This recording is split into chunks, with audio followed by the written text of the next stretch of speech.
මොකද දන්නේ එහා පැත්ත ගෙදර අය සද්දයක්වත් නැත්තේ. නැත්තම් බැලුවොත් පාටිනේ.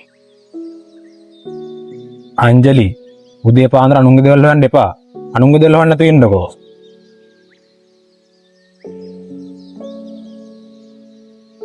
අනුන්ගේ දේවල් නෙවෙයි ඉතින්. ඒ දෙන්න ගොඩක් සතුටින් ජීවත් වෙනවනේ. හැමදාම රැට පාටි. එහෙ මෙහෙ යනවා. ගෙදරට යාළුවෝ එනවා. සින්දු කියනවා. අයියෝ බබා. අපි කොහොමද දන්නේ ඒගොල්ලගේ යාළුවෝ ඒගොල්ලගේ දෙට්ටිනවා කියලා? අපි කොහොමද තීරණය කරන්නේ ඒගොල්ලෝ හරියටම සතුටින් ඉන්නවා කියලා? මේ මිනිස්සුන්ට සල්ලි දෙන්න හින්දෙන්න පුළුවන් මේ යාළුවෝ කියන කට්ටිය එන්නේ. නිකරි මිනිස්සුන්ට සල්ලි නැත්තම් ඔය යාළුවෝ වෙයිද? සල්ලි තියෙන නිසා තමයි හැම්මිනේ වටේ කරගෙන ඉන්නේ. ඒගොල්ලෝ මොන දේවල් අපිට පෙන්නුවත් අපි විශ්වාස කරන්න යන්න හොඳ නැහැ. ඒගොල්ලෝ සතුටින් ඉන්නේ කියලා. ඒගොල්ලෝ එහෙම ගමන් බිමන් යන එක ඇත්ත. ඒකට අපි කොහොමද දන්නේ ඒගොල්ලන්ගේ හිතවල සතුට තියනවද කියලා? අපි දන්නේ නැහැ නේක. මොන රංගනේ පෙන්නුවත් අපි විශ්වාස කරන්න යන්නේ මොනම මිනිහෙක්වත් අපි අවුරුදු 100ක් ආශ්‍රය කරත් ඒ මිනිස්සුගේ ඇතුළේ ඉන්න එක්කන අපිට කවදාවත්ම අඳුර ගන්න බෑ.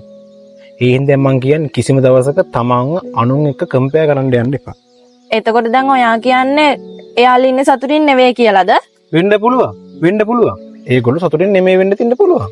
පිස්සුවනේ ඔයාට. මං දැක්ක ගිය මාසෙත් කලින් මාසෙද කොහෙද ලක්ෂ ගාණක් වටින කාර් එකකුත් ඒ කෙල්ලට අරන් දීලා තියෙනවා ඒ කොල්ලා. එයාලා එච්චර ආදරෙන් නෙවෙයි නං ඉන්නේ. ලක්ෂ ගාණක් වටින කාර් බාර අරන් දෙයිද ඒස්? පිස්සුවනේ ඔයාට. ඇයි? මං අර ගිය මාසේ අරන් දුන්න ෆෝන් එක? ඒ මොකක්ද අනේ? ඒක මේ රුපියල් 30000ක එකක් නේ. මං කතා කරන්නේ ලක්ෂ ගාණක් වටින දෙයක් ගැන. බබා මේ අහන්න.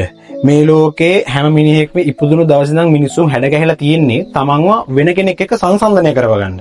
හොඳම කාරණාව කියන්නේ අපේ ගෙට හැපැත්තට පසුද කියලා කොල්ලෙක්. ඌ ශිෂ්‍යත්වයේ පාස් වුණා කියලා මට අපියම නිතරම බයින අන්න බලපන් අරු ශිෂ්‍යත්වයේ පාස් වුණා උඹට තමයි ශිෂ්‍යත්වයේ පාස් වෙන්න බැරි කියලා.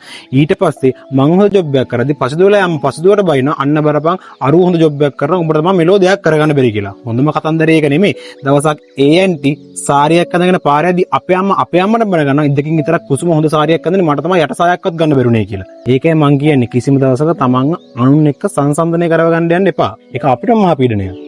අනේ ආගේ බන. මන් දැන් බනද කියන්නේ? නෑ සාදුකාරයක් දෙන්නකෝ. මට මේ හඳ. ඔයාට මගේ ෆෝන් එක ඔයාට වටින් නැති වුණාට ඔයා දන්නවා මං ඔයාව ගැන හැම වෙලෙම බලනවා. ඔයාට හැම වෙලෙම ආදරය කරනවා කියලා. ඔයාට අසනීප වුණ හැම දවසකම මම ලිව් පවා දාගෙන මං වැඩට යන්න නැතුව මං ඔයාලන් ඉඳලා තියෙනවා. සමහර දවස්වල මම කියනවා ඔයාට ගෙදර වැඩ කරන්න නැතුව මම කරන්නම් කියලා. ඒ ඇයි මං ඔයාට ආදරේ හින්දා. අද වෙනතුරු ඔයා ඉල්ලපු හැම දෙයක්ම මං අරන් නොදී ඉඳලා නැහැ. හරි. අඩු ගානට මං ඔයාලට අරන් දීලා තියෙනවනේ. ඒක තමයි ආදරය කියන්නේ. ජීවත් වෙන්න සල්ලිත් ඕනේ. හැබැයි ඊට වඩා ආදරෙත් ඕනේ. මොකද ගොඩක් මිනිස්සු මෙතනින් මානසික වෙරළලා මෙරි ජීවත් වෙනවා. ඊට වඩා කෙනෙක්ගේ ආදරේ තියාගෙන ඉන්න එක ගොඩක් අදගත් වෙන්නේ.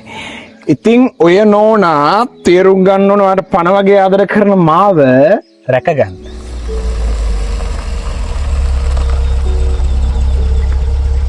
ඔන්න කියනකොටම එනවා. මොනවා වුණත් ඒ කෙල්ල හරි වාසනාවන්තයි. බලන්න මේ කාර් එකේ ලස්සන.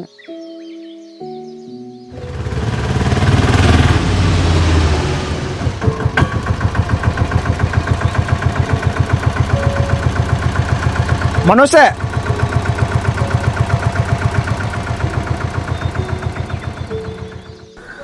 ආයිස් මනෝසේ සෑහෙන කාලෙකින් සෑහෙන කාලෙකින් එන්න මේ දින්නේ ඔසම යතේ තියෙන්නේ සමෝග මේ පැත්තේ මේ යහ පැත්තට ඒ අයිස ඩිවෝස් කේස් එක. ඩිවෝස් කේස් එක මේ දෙන්නගෙන? ඔව් හැමදාම ප්‍රශ්න. හැමදාම ගහමරා ගන්නවා. දෙන්නට දෙන්න කිසිම ආදරයක් නැහැ. අනිකේලීට තව ෆෙහෙකුත් තිබිලා. දෙන්නට දෙන්න නෑ මොකද ඒ වෙන්නේ. නේ නයිස් පොඩ්ඩක් පරක්කුයි. මං ගිහින් එන්න. හරි. හම්බෙමු ආයේ. හරි. පපුතුරින් මුවතියන් අහන් ඉන්නට එපා යන්නට දෙයක් නෑ ඉතිරිවීමට කියා මගේ සිනා ඔබගේ මගේ කතා ඔබගේ ළඟ